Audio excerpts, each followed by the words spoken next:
Welcome to Learn English Through Story.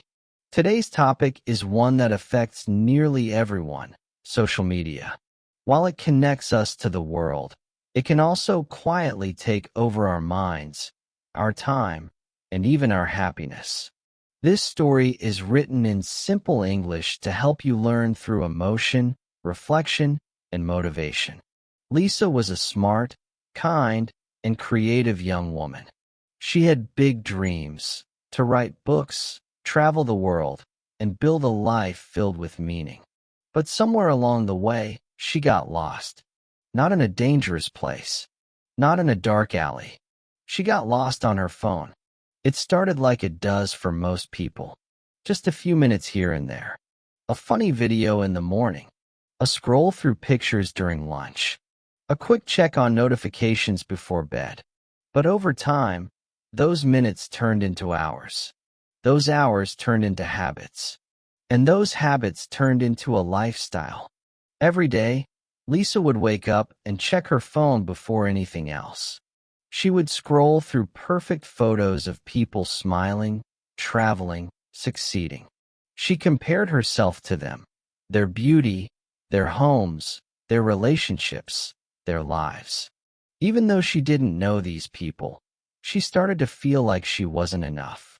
She would tell herself, just 10 minutes, but an hour would pass without her noticing. Her breakfast would get cold. Her books would remain closed. Her ideas, the ones she once believed in, faded into the background. One day, Lisa looked at the clock. It was already 3 p.m., and she had done nothing all day. She had liked posts. She had watched videos. She had read arguments between strangers. But she had done nothing real. No writing. No creating. No living. She felt empty. But the worst part was the feeling of being stuck. She wanted to stop. She knew it was damaging her mind, her time, her self-esteem.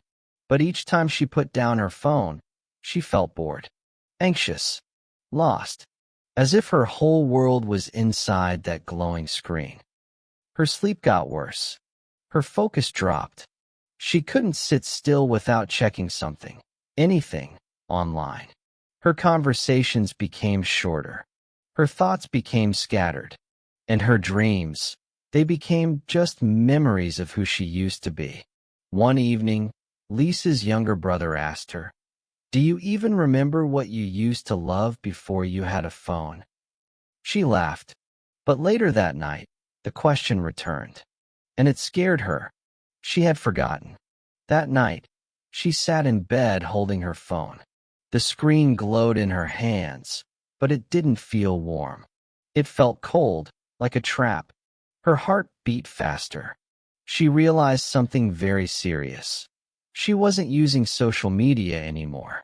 It was using her. Lisa sat in silence, holding her phone. For the first time in years, she didn't scroll. She didn't tap. She just stared at the black screen and asked herself, "Is this what I want my life to be?"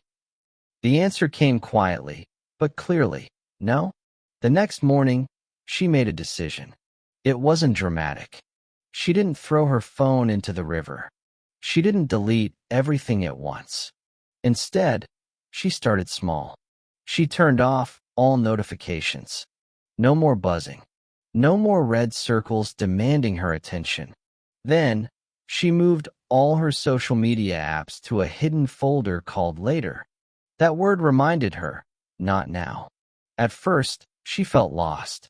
Her fingers reached for her phone without thinking. Her mind craved the noise, the updates, the constant rush of new information. But each time she stopped herself, she grew stronger. Instead of reaching for her phone in the morning, she reached for a notebook. She wrote 3 simple questions. 1. What do I want to create today? 2. Who do I want to become? 3. What matters to me, offline? The answers didn't come easily. Her mind was still clouded. But the act of asking those questions began to clear the fog. She went for walks without music. She sat in parks and watched people. She picked up old books she hadn't finished. She even started painting again, something she hadn't done since school. The first painting was rough. Her hands shook, but it felt good. It felt real. Lisa also started tracking her screen time. She was shocked. She had been spending 6 hours a day online. That's 42 hours a week. Almost 2 full days gone. For what? A few laughs. A few likes. A few moments of distraction. But slowly, her numbers went down. 6 hours became 4. Then 3. Then 2. And those saved hours? She filled them with things that made her feel alive. She joined a local writing group. She had dinner with her grandparents. She volunteered at a library, helping children with reading. And the more she lived, the less she needed to escape. The biggest change happened one evening when her friend Mia called. Mia said, "You've been quiet lately. Not posting. Are you okay?" Lisa smiled. "I'm better than okay. I'm just finally present." Mia was silent for a moment. Then she said, "I wish I could do that." "You can," Lisa replied. "Start small. 1 hour without your phone. Then 2. Go for a walk without it. Sit with your thoughts. At first it's scary, but then it becomes peaceful." Lisa didn't become a different person overnight. She still had bad days. She still checked social media sometimes. But it no longer controlled her. It no longer decided her mood, her time, her self-worth. She had taken back her life, one quiet decision at a time. One day, she gave a short talk at a community event.